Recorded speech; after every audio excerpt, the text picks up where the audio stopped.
And the Poole is up to the line first out of the riders for the 5th race of the day. Across the tapes for this one then, Pawlicki off the inside, Milik off gate 2, Timo Lahti off gate 3 and Danny King off the outside for Great Britain. But for Pawlicki, a bit of a surprise really, because he was a Poole rider last season, recorded a couple of double-figure scores at Wimborne Road. Admittedly, injury then curtailed his season. And it also should be added that none of the riders in the first round of heat races off the outside gate have picked up any points. Now we'll see what he can do off the inside gate. Only one race win from gate 1 so far.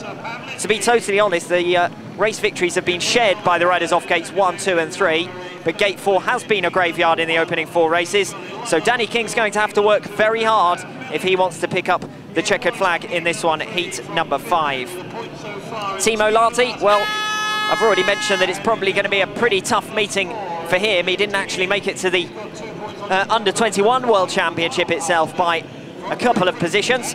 Races for Krakow in the Polish League, Halstavik in Sweden, plenty of international speedway, but he has generally struggled up in the main body of the team for Eastbourne in 2013. Until moving to reserve, he'd really been finding life tough this year. Let's see how he fares. It is a British track here, of course. Lahti off gate number 3.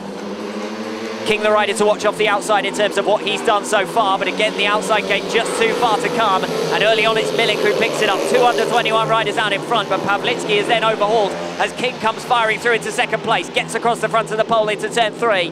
Now he's out in the deep stuff on turn 4, but Pawlicki comes back through up the inside, rubs wheels coming into turn 1. He's gone in way too hard there, but King manages to hold on to the position, and Pawlicki somehow manages to hold on to the bike. Lahti, I'm afraid, a little outclassed in this one. After scoring a point first time out, he's not going to add anything here, and his World Championship pursuit is over. But Milik, a bit of a surprise here. He didn't look particularly pacey first time out, but it just goes to show you hit the front and you're a different rider.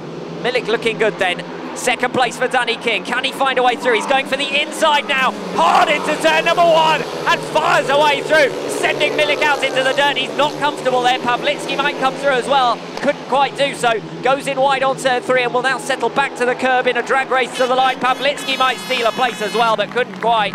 What a good ride that was from Danny King. I spoke up the fact that no rider had won off gate number 4 so far, and Danny King has done so. And it was a bit of an aggressive move. He came from quite a distance back into turn 1.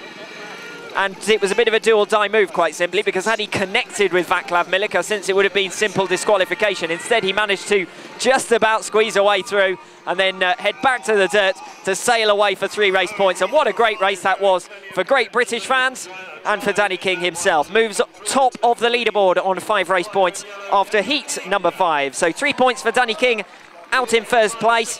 Vaclav Milik, who led for much of that one, ended up in 2nd position. And back in 3rd, Piotr Pawlicki on only 1 point from 2 rides now, which is a bit of a surprise, to be totally honest.